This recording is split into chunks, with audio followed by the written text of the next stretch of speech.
जय श्री कृष्ण। आप सभी दर्शकों को मेरा नमस्कार। स्वागत है आप सभी का आपके हमारे चैनल गीता दर्शन पर। यदि आप हमारे चैनल पर नए हैं तो इस चैनल को सब्सक्राइब कर सकते हैं, इसके बेल आइकन को प्रेस कर सकते हैं ताकि आप सभी को समय समय पर कर्म योग, ज्ञान योग, भक्ति योग और ध्यान योग से संबंधित महाज्ञान आप सभी को मिलती रहे। हमने पिछले वीडियो में ये चर्चा किया था कि कैसे हम कर्म योग कर सकते हैं। कर्म योग करने के कई तरीके होते हैं, जिनमें से हमने 2 तरीकों का जिक्र किया था, जिसमें से पहला था हम प्रारब्ध को ध्यान में रख के कर्म योग कर सकते हैं और दूसरा था हम अपनी फल की इच्छाओं की जगह हम अपने इष्ट भगवान, गुरु या माता पिता को रख के हम कर्म कर सकते हैं। तो आज के इस तीसरे तरीके में हम चर्चा करेंगे कि कर्म योग कैसे और भी अन्य तरीकों से किया जा सकता है। कर्म योग बहुत ज़रूरी है दोस्तों, क्योंकि इसके बिना कोई दूसरा रास्ता नहीं है।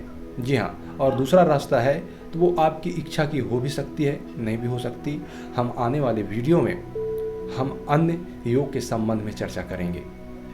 परंतु यदि आप कर्म की ही इच्छुक हैं, आप कर्म को ही अधिक प्रधानता देते हैं, तो ये योग बहुत ज़रूरी है, क्योंकि आपकी इच्छा कर्म करने की ही है और इससे बड़ा कोई दूसरा योग नहीं हो सकता कर्म करने का। तो आज हम तीसरे तरीके का जिक्र करने जा रहे हैं, इसलिए ज़रूर इस वीडियो के अंत तक आप सभी बने रहिए। जैसे कि भगवान श्री कृष्ण अर्जुन को समझाते हुए कहते हैं, जैसे एक अज्ञानी जन जो बहुत मोहित हुआ होता है कर्म के प्रति, कर्म को अधिक प्राथमिकता देता है, परंतु कर्म के योग को नहीं समझता, कर्म के मर्म को नहीं समझता कि वास्तव में कौन सा कर्म यथार्थ है। तो इसी संबंध में बताते हैं कि जैसे अज्ञानी जन कर्म करते हैं फल की इच्छा से, वैसे ही ज्ञानी जन दूसरों के हित की इच्छा से कर्म करते हैं। जी हाँ, तो आज इसी तरीके पर हम चर्चा करेंगे। जैसे आप अपने हित के लिए कर्म करते हैं, जब भी किसी भी काम को आप शुरू करने जाते हैं तो ज़रूर आपकी इच्छा छुपी होती है, अपनी इज्जत की, मान शोहरत की, धन दौलत की। ये आपकी अपनी इच्छा है। यदि ये इच्छा मान लो दूसरों के लिए हो जाए, कहने का तात्पर्य ये कि आप दूसरों के हित के लिए कर रहे हैं। आप यदि कर्म करते हैं तो इसमें दूसरों की इज्जत होने वाली है, दूसरों की मान बढ़ाई होने वाली है, इसमें दूसरों का बहुत बड़ा लाभ होने वाला है, जीविकोपार्जन होने वाला है, आर्थिक स्थिति में सुधार आने वाला है। आपको जितनी इच्छा अपने फल के चाह में थी, आपको जितनी इच्छा उस कर्म को करने में थी जिसमें आपका अपना स्वयं का स्वार्थ जुड़ा था, आपका स्वयं का अपना हित जुड़ा था, वही हित दूसरों की चाह में किया जाता है।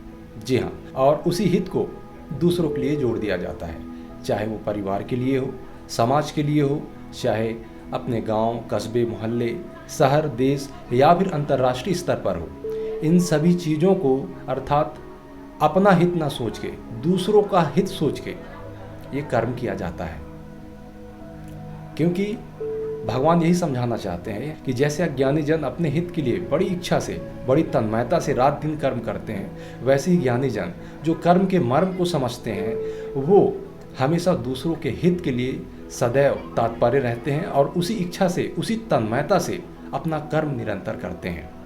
और ये बहुत सुंदर भाव होता है। जब आप निरंतर कर्म करेंगे तो ये भावना आपके अंदर दृढ़ हो जाएगी और आपको फिर परिश्रम नहीं करना होगा। आपको अपने खुद के मन को बार बार नहीं मनाना होगा कि हम ये कैसे करें।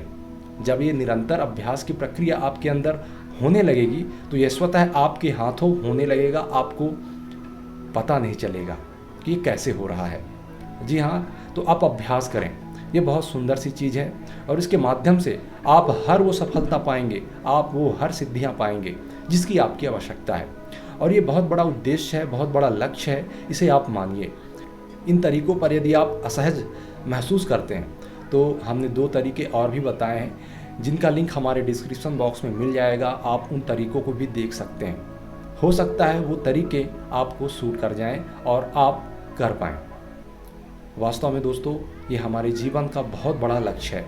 इसे आप मानें, क्योंकि इसी में आपका उद्धार है। कोई दूसरा व्यक्ति आपका उद्धार नहीं कर सकता, कोई तीसरा नहीं कर सकता।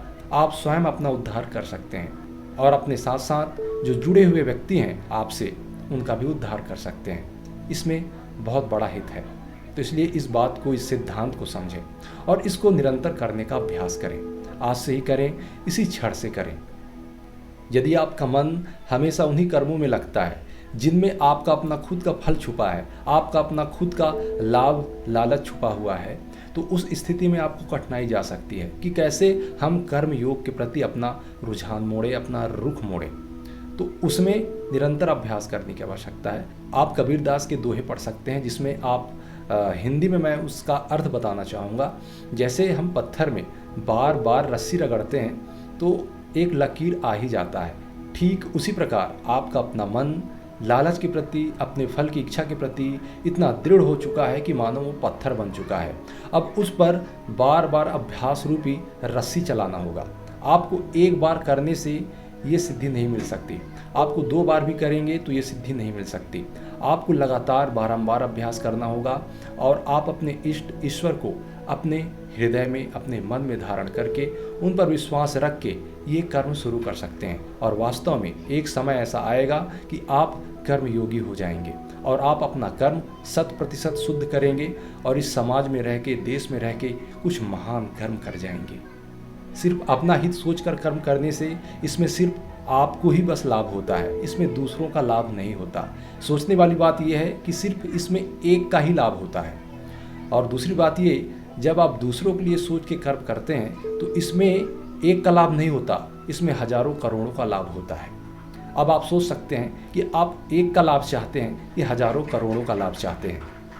और इसमें सबसे अच्छी बात यह है कि जब आप दूसरों का लाभ सोचकर कर्म करते हैं तो इसमें आपका लाभ हो ही जाता है। ये सबसे अच्छी बात है कर्मयोग की। परंतु अपना हित सोचकर, अपने फल की इच्छा को सोचकर कर्म करने से आपका हित हो, ये पूरी संभावना नहीं होती। इसमें बहुत कम संभावना होती है कि आपका अपना हित अच्छे से हो जाए, इसकी कोई संभावना नहीं होती। परंतु कर्मयोग में जब आप दूसरों के हित की सेवा भाव से कर्म करते हैं तो आपका अपना लाभ होता ही है। और आपके साथ आपसे जुड़े जितने भी लोग हैं और जो दूरस्थ हैं, दूर प्रदेशों में रहते हैं, दूसरे गाँव में रहते हैं, दूसरे देश में रहते हैं, उन सब का हित होता है। ये अप्रत्यक्ष रूप से होता है।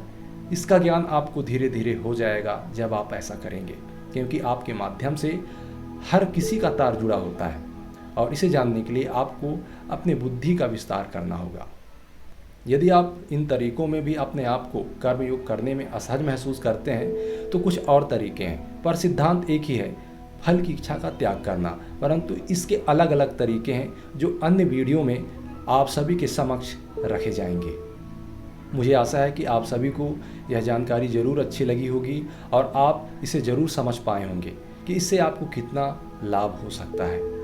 यदि आप अभी तक इस चैनल को सब्सक्राइब नहीं किए हैं तो ज़रूर इस चैनल को सब्सक्राइब कर लें, ताकि आप सभी को महान ज्ञान, कर्म योग, ज्ञान योग, भक्ति योग और ध्यान योग से संबंधित जानकारी समय समय पर आप सभी को मिलती रहे। आज के लिए बस इतना ही। आप सभी का दिन शुभ हो, मंगलमय हो, इसी आशा के साथ जय श्री कृष्ण, नमस्कार।